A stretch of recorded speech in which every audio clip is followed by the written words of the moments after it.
یہ لفظ ہی ہوتے ہیں جو لڑکیوں کو مردوں کے جھانسے میں پھنسا دیتے۔ اب ہم اس حصے کی طرف روانہ ہوتے ہیں کہ جس کا تہمینہ دورانی نے بڑا رو رو کے ذکر کیا ہے، اور یہ وہ وقت ہے جب وہ غلام مصطفیٰ کھر کی اہلیہ تھی اور ان پر بہت زیادہ مظالم ہو رہے۔ اس پر بعد میں ڈسکشن ہو سکتی ہے کہ وہ سارا کچھ کیا تھا، لیکن تہمینہ دورانی یہ کہتی ہیں کہ مجھے ان کی سیاسی سوچ بہت پسند تھی، مجھے ان کی لک بہت پسند تھی، اور مجھے ان کے لفظ بہت پسند، اور مجھے یہ کہنے دیجئے کہ یہ لفظ ہی ہوتے ہیں جو لڑکیوں کو مردوں کے جھانسے میں پھنسا دیتے۔ اگر کوئی خوبصورت لفظ استعمال کرنے والا خوبصورت شکل کا آدمی ہے تو وہ آسانی کے ساتھ رجھا سکتا ہے، اور یہی ہوا۔ اب 1976 کے بعد 1977 آتا ہے۔ 1976 میں ان کی شادی ہوئی، غلام مصطفیٰ کھر اور تہمینہ دورانی۔ 1977 میں حالات بالکل بدل گئے۔ جولائی 1977 جب مارشل لا لگا، اب جب مارشل لا لگ گیا تو یہ تہمینہ دورانی، شاکر اللہ دورانی، شازیہ اور اس کے بعد غلام مصطفیٰ کھر، یہ سارے کے سارے برطانیہ روانہ ہو گئے۔ ان کے ساتھ ہی بہت سارے لوگ تھے جنہوں نے جلا وطنی کی زندگی کو اختیار کیا تھا۔ یہاں سے وہ داستان شروع ہوتی ہے کہ جن مظالم کا تفصیل سے کتاب میں تذکرہ ہے۔ غلام مصطفیٰ کھر انہی کے گھر میں رہتے تھے، اور پھر انہی کو جو ہے وہ تختہ مشق بنایا کرتے تھے۔ تو وہ کون کون سے مظالم تھے یا وہ کون کون سے ٹائپس تھیں، وہ آپ کو بتانا بڑا ضروری ہے۔ نمبر 1، آتے جاتے کچھ ایسی باتیں کر جانا کہ دوسرے کے تن بدن پہ آگ لگ جائے، یعنی کہ تان و تشی۔ دوسرا، گالیوں سے تواضع۔ تیسرا، تھپڑ، مکے، لاتے۔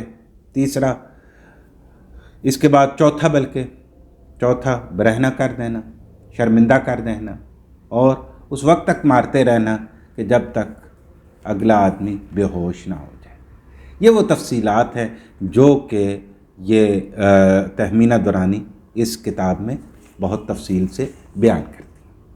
کچھ عرصہ، اب ہم اس پہ آتے ہیں کہ اس کی بنیادی وجہ کیا ہوئی۔ کچھ عرصہ تو یوں بہتر چلتا رہا، لیکن ان کے سامنے یہ بات آشکار ہوئی کہ یہ اسی طرح سے عورت کو جانور سمجھتا ہے جیسے عرب یا کوئی جنگلی پرانے لوگ جو تھے وہ عورتوں کو سمجھتے تھے، یعنی کہ رکھیل سمجھ لیں، یا پھر آپ یہ یوں سمجھ لیں کہ ایک جانور یا اس طرح کی چیز جس کو کہیں پہ بھی کسی بھی طریقے سے استعمال کیا جا سکتا ہے۔ اب غلام مصطفیٰ کھر کو کیا چیز تھی جو کہ ان کو انکریج کر رہی تھی؟ دیٹ واز دا فیکٹ کہ وہ ایک مطلقہ کے دوسرے شوہر تھے، اور یہ وہ کمزوری تھی جسے انہوں نے بڑے اطمینان سے پلے کیا۔ آگے چلتے تو تہمینہ دورانی کی بہن عدیلہ کے ساتھ بھی تعلقات کا بہت بڑا اعتراف تہمینہ دورانی خود کرتے ہیں کہ ان کے شوہر اور عدیلہ یعنی کہ ان کی بہن کے درمیان میں تعلقات تھے، اور وہی وجہ نزاع بنی۔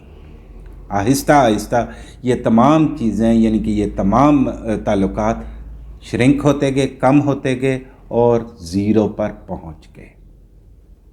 دونوں نے یہ فیصلہ کیا، بلکہ تہمینہ نے فیصلہ کیا کہ اب اس کے ساتھ نہیں رہنا، لیکن قدرت کو کچھ اور ہی منظور تھا۔ آخر وہاں جو مقابل تھا وہ بھی سیاستدان تھا۔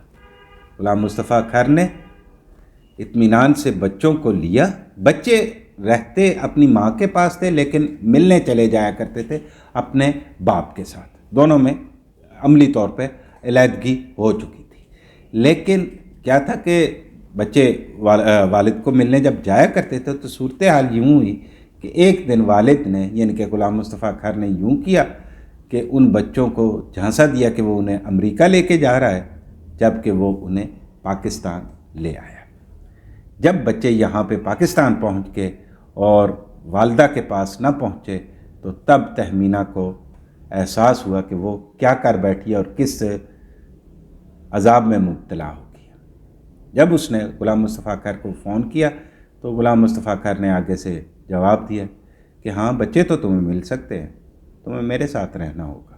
یہ وہ بلیک میلنگ تھی جس کے لیے کسی صورت تہمینہ دورانی تیار نہیں تھی۔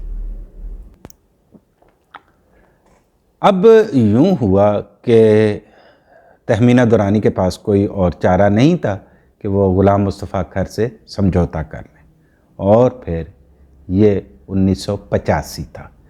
یہ 1985 میں انہوں نے غلام مصطفیٰ کھر کے ساتھ واپس پاکستان آنے کا فیصلہ کیا۔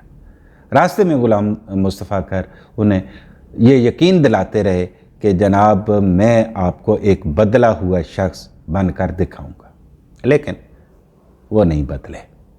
آہستہ آہستہ یہ دراڑیں بڑھتی چلی گئی، اور اس کے بعد آخر میں یوں اس بات کا اختتام ہوا کہ 1990 میں ان دونوں کے درمیان طلاق ہو گئی۔ اس سے پہلے ایک بات میں آپ کو بتانا چاہوں گا، بڑا ایک دلچسپ قصہ ہے اس میں، اور وہ قصہ یوں ہے کہ جب کسی صورت غلام مصطفیٰ کھر انہیں طلاق دینے پہ راضی نہیں تھے تو آخر میں تہمینہ دورانی نے ایک عجیب سا حربہ استعمال کیا۔ انہوں نے باربر کو کہا کہ ان کے بال کاٹ دیے جائیں۔ باربر نے ایک حیرانی سے انہیں دیکھا کہ یہ کیا آپ بات کر رہی؟ انہوں نے کہا بس کاٹ دو۔ تو باربر نے ان کے بڑے بڑے بال کاٹ دیے، اور تہمینہ دورانی نے تصویر غلام مصطفیٰ کھر کو بھیج دی۔ غلام مصطفیٰ کھر سمجھ گئے کہ اب اس رشتے میں کچھ نہیں بچا۔ تو یوں یہ کہانی اختتام پذیر ہوتی ہے۔ کہانی تو ختم ہو چکی ہے، لیکن تھوڑا تبصرہ کر لیا جائے تو زیادہ مناسب ہے۔ اگر ہم یہ سوال اٹھائیں کہ کیوں ایک تعلیم یافتہ عورت پر ایک سیاستدان حاوی تھا، تو میرے خیال کے مطابق اس کے پیچھے وہی کمزوری ہے کہ جو ایک مطلقہ کو جھیلنی پڑتی ہے، کیونکہ یہ ان کے دوسرے خاوند تھے، اسی وجہ سے جو ہے وہ اس کمزوری کا فائدہ اٹھاتے رہے۔ دوسرا سوال یہ اٹھتا ہے کہ جناب انیس خان میں کیا خرابی تھی، اور پھر اس کے بعد غلام مصطفیٰ کھر اور آج میاں صاحب؟ تو جناب عورت کیلکولیٹڈ ہوتی ہے۔ ایک مارکیٹنگ آفیسر، پھر گورنر پنجاب، اور پھر وزیر اعظم پاکستان۔ یہ جناب میڈم نے کوئی بھی فیصلہ جذباتی نہیں کیا، انہوں نے جو بھی فیصلہ کیا کیلکولیٹ کر کے کیا۔ یہ باتیں شاید جو تہمینہ دورانی کے چاہنے والے ہیں یا جو ان کو کے پرستار ہیں انہیں شاید گراں گزریں، لیکن یہ باتیں بھی حقیقت ہے۔ بات وہیں پہ آ کے ختم ہوتی ہے سر جہاں پہ سے شروع ہوئی تھی۔ ایک چہرے پر کئی چہرے سجا لیتے ہیں لوگ۔ بہت بہت شکریہ۔